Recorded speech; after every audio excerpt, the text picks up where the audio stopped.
बिस्मिल्लाहिर्रहमानिर्रहीम। अस्सलामुअलैकुम वरहमतुल्लाहि वबरकातुहू।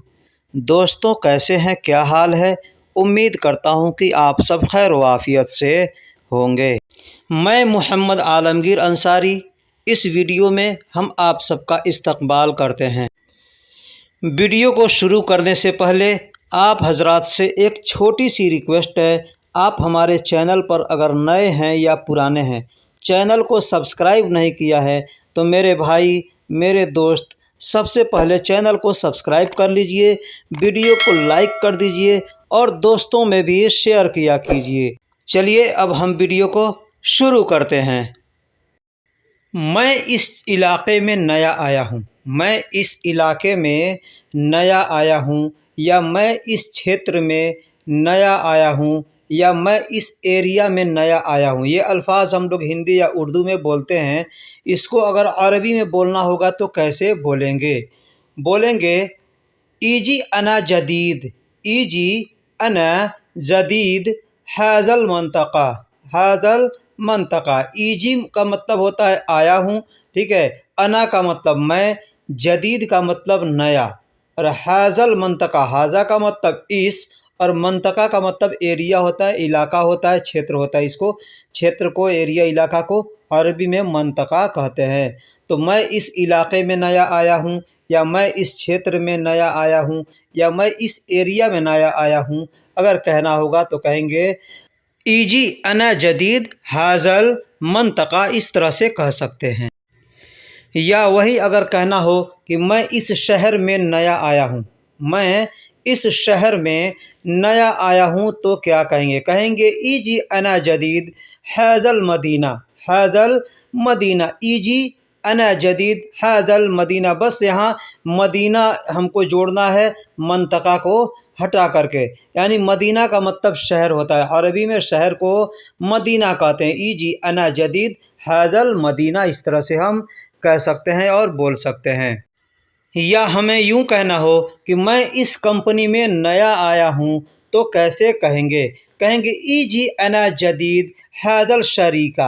हाजल शरीका भी कह सकते हैं, या हाजल शिरका भी कह सकते हैं। कंपनी को अरबी में शरीका और शिरका दोनों कहते हैं। शिरका भी कहते हैं और शरीका भी कहते हैं। तो मैं इस कंपनी में नया आया हूँ, ईजी अना जदीद हाजल शिरका या हाजल शरीका, दोनों तरह से हम बोल सकते हैं।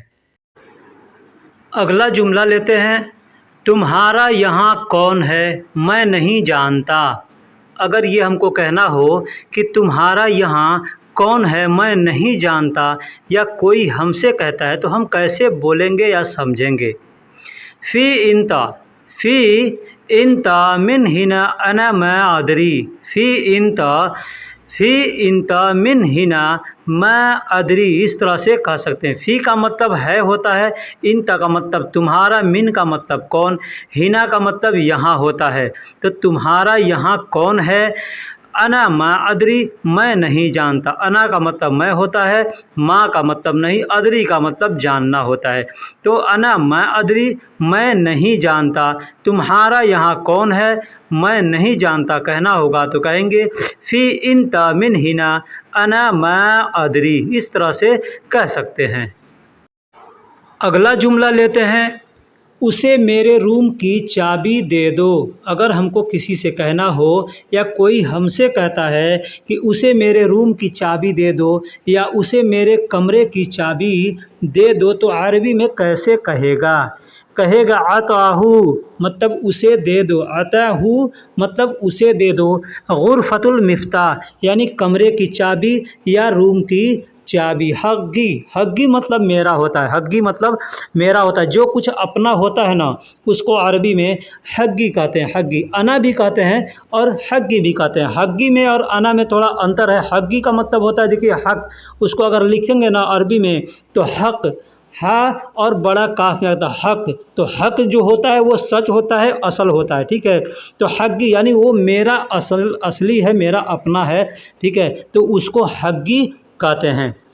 तो अगर कहना होगा उसे मेरे रूम की चाबी दे दो या उसे मेरे कमरे की चाबी दे दो, तो कहेंगे अताहु गुरफतुल मिफ्ताह हग्गी। अब मिफ्ताह को कुछ लोग मुफ्ता कहते हैं या कुछ लोग मिफ्ताह कहते हैं। अताहु का मतलब होता है उसे दे दो, और गुरफा का मतलब होता है रूम, मिफ्ता का मतलब चाबी होता है, और हग्गी का मतलब मेरा होता है। अता का मतलब देना होता है, और इसमें हमने हु का इस्तेमाल किया, अताहु।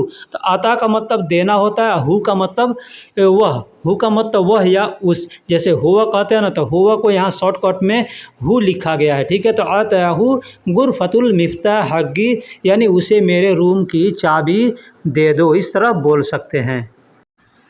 अगला जुमला लेते हैं, जो मेरी चीज़ें हैं मुझे दे दो। जो मेरी चीज़ें हैं मुझे दे दो। हम किसी से कहते हैं कि जो मेरी चीज़ें हैं तुम्हारे पास वो मुझे दे दो, तो हमको अगर अरबी में कहना होगा तो कैसे कहेंगे? कहेंगे आतीनी, आतीनी यानी मुझे दे दो। आती का मतलब दे दो, और जो लास्ट में नी है तो नी का मतलब होता है ई, लास्ट में या है या, तो या का मतलब होता है मेरा, ठीक है। तो या मुझे, तो आतीनी यानी मुझे दे दो। अब यहाँ अल्ली भी कहते हैं या इल्ली भी कहते हैं, इल्ली भी कहते हैं या अल्ली भी कहते हैं, इसका मतलब होता है जो, ठीक है। अशिया, अशिया का मतलब होता है चीज़ें, शय का मतलब चीज़ होता है, और अशिया जब कहेंगे तो वो जमा हो गया तो उसको चीज़ें यानी अशिया। हग्गी, हग्गी का मतलब मेरा होता है, हग्गी का मतलब मेरा। मैंने पीछे बताया कि जो अपना ख़ास चीज़ें होती है, ख़ास होता है, उसको हग्गी कहते हैं। तो कहेंगे आतिनी इल्ली अशिया हग्गी, या आतिनी अल्ली अशिया हग्गी, इस तरह से बोल सकते हैं कि जो मेरी चीज़ें हैं मुझे दे दो, इस तरह से बोल सकते हैं। अगला जुमला लेते हैं, यह तुम्हारा है तुम इसे ले लो। यह तुम्हारा है तुम इसे ले लो। जैसे कोई सामान हमारे पास है, चाहे वो अमानत के तौर पे है, चाहे जैसे भी है, अगर वो आदमी आता है जिसका है, हम उसको कहते हैं यह तुम्हारा है तुम इसे ले लो। या उसको नहीं मालूम है कि यह हमारा है, फिर हम उसको कहते हैं कि यह तुम्हारा है तुम इसे ले लो, चाहे किसी चीज़ का हिस्सा हो, चाहे कोई सामान हो, ठीक है। तो हमको अगर अरबी में कहना होगा तो कैसे कहेंगे? कहेंगे हाज़ा हग्गिक, हाज़ा हग्गिक मतलब यह तुम्हारा है। हाज़ा का मतलब यह हो गया, हग्गिक का मतलब तुम्हारा है, तुम्हारा, यह तुम्हारा है, ठीक है। अब हग्गी कहेंगे तो मेरा, ठीक है, लेकिन हग्गिक कहेंगे तो तुम्हारा, ठीक। अब यहाँ पे हम चाहें तो हाज़ा इंत भी कह सकते हैं, हाज़ा इंत भी कह सकते हैं, यानी यह तुम्हारा है, ठीक है। लेकिन हमने यहाँ पे नया सेंटेंस दिया है, हाज़ा हग्गिक मतलब यह तुम्हारा है। हाज़ा इंतशील, हाज़ा इंतशील इसे तुम ले लो, या यह तुम ले लो, इस तरह से हम बोलेंगे कि यह तुम्हारा है इसे तुम ले लो। तो कहेंगे हाज़ा हग्गिक हाज़ा इंतशील, हाज़ा हग्गिक हाज़ा इंतशील यानी यह तुम्हारा इसे तुम ले लो। अब देखिए हग्गी का मतलब होता है मेरा, इसमें जब लास्ट में क लगा दिया ना तो मतलब तो हो गया हग्गिक, तो जो क लास्ट में लगा है इसका मतलब होता है तुम्हारा, ठीक है। तो हाज़ा हग्गिक यानी यह तुम्हारा है, हाज़ा इंतशील इसे तुम ले लो। अब हग्गिक के जगह पे आप चाहें तो इंता का भी इस्तेमाल कर सकते हैं। अगला जुमला लेते हैं, जैसे यह जगह तुम्हारी है मुझे पता नहीं था। हम जाकर कहीं बैठ जाते हैं, चाहे कोई सीट हो, चाहे कोई जगह हो, हम जाके खड़े हो गए, या कोई किसी का जगह है वहाँ पे हमने कब्ज़ा कर लिया, वो आदमी आकर के हमको बोल रहा है कि ये जगह मेरी है, तुमने कब्ज़ा क्यों किया, या तुमने क्यों बैठा, या तुमने इसे क्यों लिया, ठीक है। तो हमसे आदमी कहेगा तो हम उसको जवाब कैसे देंगे? कैसे देंगे? कहेंगे ये जगह तुम्हारी है मुझे पता नहीं था। हम लोग हिंदी या उर्दू में इस तरह से बोल सकते हैं कि ये जगह तुम्हारी है मुझे पता नहीं था, यानी ये बीते हुए समय के बारे में बतलाया जा रहा है, ठीक है। यानी हम किसी चीज़ को कब्जा अगर किए हैं तो हमें पता नहीं था पहले से, तभी तो हमने कब्ज़ा किया है। तो हमको कहना होगा अरबी में तो कैसे कहेंगे? कहेंगे हाज़ल मकान, हाज़ल मकान मतलब यह जगह, हाज़ल मकान मतलब यह जगह, हग्गिक मतलब तुम्हारी है, तुम्हारी है। अना मा आरफ्ता, अना मा आरफ्ता, अना का मतलब मुझे, मा का मतलब नहीं, आरफ्ता यानी पता था, मुझे पता नहीं था या मुझे नहीं पता था, इस तरह से कह सकते हैं। तो कहेंगे हाज़ल मकान हक़्क़िक अना मा आरफ़्ता, यानी यह जगह तुम्हारी है, मुझे पता नहीं था। हाजा का मतलब यह या इस होता है। मकान का मतलब जगह होता है, जगह को अरबी में मकान कहते हैं। हग्गिक, हग्गिक का मतलब तुम्हारा, तुम्हारा, ठीक है। और हग्गी, सिर्फ हग्गी कहेंगे तो मेरा। अब लास्ट में क लगा दिए तो हग्गिक हो गया, तो हग्गिक का मतलब तुम्हारा। अना का मतलब मैं, मुझे या मेरा। माँ का मतलब नहीं या ना। आरफ, आरफ का मतलब पता होता है, आरफ का मतलब पता, लेकिन यहाँ पे हमने लास्ट में तो का इस्तेमाल किया है, तो आरफ्त यानी पता नहीं था, पता नहीं था। हाज़ल मकान हक़्क़िक अना मा आरफ्त, यह जगह तुम्हारी है, मुझे पता नहीं था, इस तरह बोल सकते हैं। अगला जुमला लेते हैं, सॉरी ये मेरी गलती है, मुझे माफ़ कर दो। जैसे हम कोई काम करते हैं, कोई काम हमसे गलती हो जाती है, गलत हो जाती है, बिगड़ जाता है, नुकसान हो जाता है, और सामने वाला अगर हमको डांटता है या बोलता है, या कोई भी हम काम कर रहे हैं या किसी भी चीज़ की गलती हो जाती है अगर, तो हम उससे माफ़ी मांगते हैं ना, तो हमको अरबी में कैसे कहना होगा? हम लोग हिंदी में अगर कहेंगे कि सॉरी ये मेरी गलती है, मुझे माफ़ कर दो, या मुझे माफ़ कर दो ये मेरी गलती है, हम लोग ऐसे कह सकते हैं हिंदी में या उर्दू में। अरबी में बोलना होगा तो हम कैसे बोलेंगे? कहेंगे मालिश, मालिश हाज़ा ख़ताई अना मालिश, मालिश हाज़ा ख़ताई अना मालिश, यानी ये मेरी गलती है, मुझे माफ़ कर दो। मालिश का मतलब होता है सॉरी, इंग्लिश में जैसे बोलते हैं ना सॉरी, तो वही सॉरी होता है, हम लोग हिंदी में कहते हैं माफ़ कर दो। तो माफ़ करना या माफ़ करो तो सॉरी कहते हैं, ठीक है। तो सॉरी को अरबी में कहते हैं मालिश। हाज़ा ख़ताई यानी ये मेरी गलती है। ख़ता का मतलब गलती होता है, और ख़ताई कहेंगे तो मेरी गलती। तो हाज़ा का मतलब यह, और ख़ताई यानी यह मेरी गलती है। अना मालिश यानी मुझे माफ़ कर दो, मुझे माफ़ कर दो। अना मालिश यानी मुझे माफ़ कर दो। इस तरह से हम बोल सकते हैं कि सॉरी ये मेरी गलती है, मुझे माफ़ कर दो। तो मालिश हाज़ा ख़ताई अना मालिश यानी सॉरी यह मेरी गलती है, मुझे माफ़ कर दो, इस तरह से बोल सकते हैं। मैं वहाँ था, मैं वहाँ था यानी ये बीते हुए समय के लिए है। मैं वहाँ था, चाहे वो बीता हुआ समय 1 घंटा पहले का हो, चाहे 5 साल पहले का हो, यानी जो कोई भी बीता हुआ समय है तो वहाँ के लिए हम इस्तेमाल करेंगे कुंत हुनाक। कुंत का मतलब होता है मैं था, हुनाक का मतलब होता है वहाँ, हुनाक का मतलब होता है वहाँ। मैं वहाँ था कहना होगा तो कहेंगे कुंत हुनाक। अगला जुमला लेते हैं, तुम वहाँ थे, तुम वहाँ थे। पिछला जुमला था मैं वहाँ था, अब ये अगला है तुम वहाँ थे, यानी तुम वहाँ थे अगर कहना होगा तो यहाँ पे हमको सिर्फ इंत का या इस्तेमाल करेंगे, इंत या अंत का इस्तेमाल करेंगे, मतलब तुम वहाँ थे। एग्ज़ाम्पल, तुम वहाँ थे तो कहेंगे इंत कुंत हुनाक, इंत कुंत हुनाक। मैं वहाँ था तो कहेंगे कुंत हुनाक, सिर्फ कुंत हुनाक कहेंगे, वहाँ पे अना लगाने की ज़रूरत नहीं है। लेकिन जब दूसरे को कहना होगा तुम वहाँ थे तो यहाँ पे इंत का इस्तेमाल करेंगे, इंत कुंत हुनाक। इंत का मतलब तुम हो गया, कुंत का मतलब थे, हुनाक का मतलब वहाँ। अगला जुमला लेते हैं, तुम वहाँ क्यों थे, तुम वहाँ क्यों थे। तो इसको कहना होगा तो कहेंगे लेश मतलब क्यों, इंत का मतलब तुम, कुंत का मतलब थे, हुनाक का मतलब वहाँ, यानी लेश इंत कुंत हुनाक कहेंगे। इसका मतलब होता है तुम वहाँ क्यों थे, तुम वहाँ क्यों थे। लेश इंत कुंत हुनाक, तुम वहाँ क्यों थे। लेश का मतलब क्यों, इंत का मतलब तुम या आप, कुंत का मतलब थे, हुनाक का मतलब वहाँ। तुम वहाँ क्यों थे कहना होगा तो कहेंगे लेश इंत कुंत हुनाक।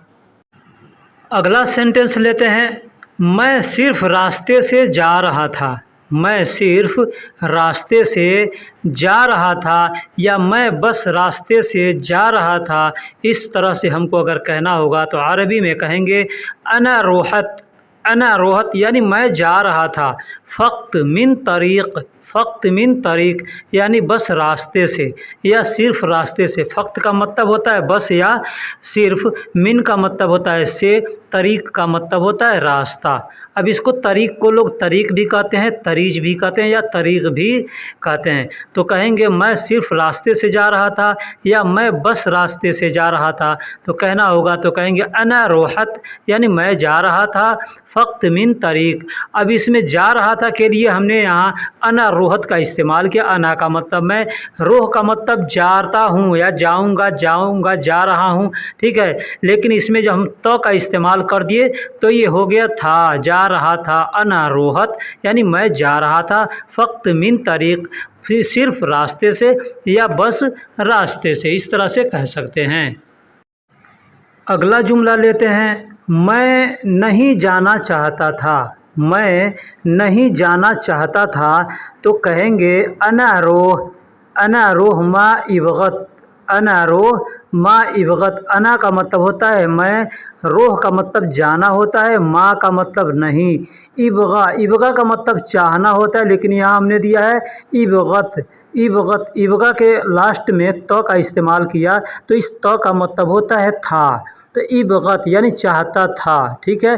तो अना रोह मा इबगत मैं नहीं जाना चाहता था, इस तरह से कह सकते हैं।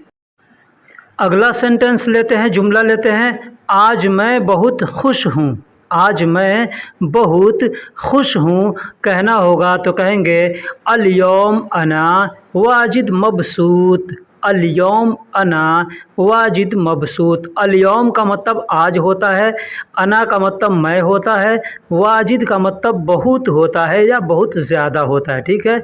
मबसूत का मतलब खुश होता है, मबसूत का मतलब खुश। अगर हमको किसी से कहना होगा या कोई हमसे कहता है आज मैं बहुत खुश हूँ तो अरबी में कहेगा या कहेंगे अल-यौम अना वाजिद मबसूत।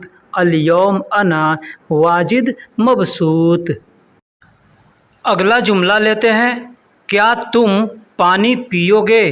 क्या तुम पानी पियोगे। अगर हमको किसी से पूछना है कि क्या तुम पानी पियोगे तो कैसे पूछेंगे।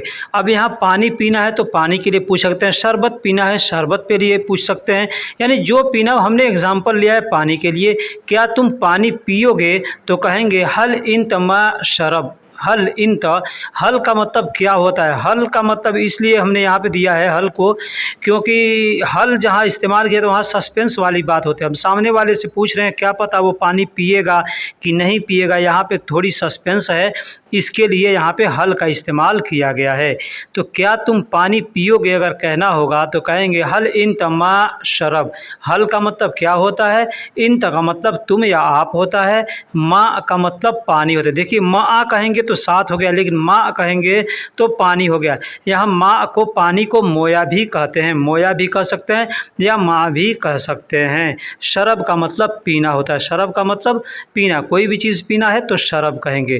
तो हल इंत मोया शरब या हल इंत माँ शरब। बहुत से कंट्री में माँ को, मोया को माई भी कहते हैं या मोए कहते हैं। मोए का मतलब भी पानी होता है, माँ का मतलब भी पानी होता है और मोया का मतलब भी पानी होता है, या बहुत सी जगह माई का इस्तेमाल किया जाता है।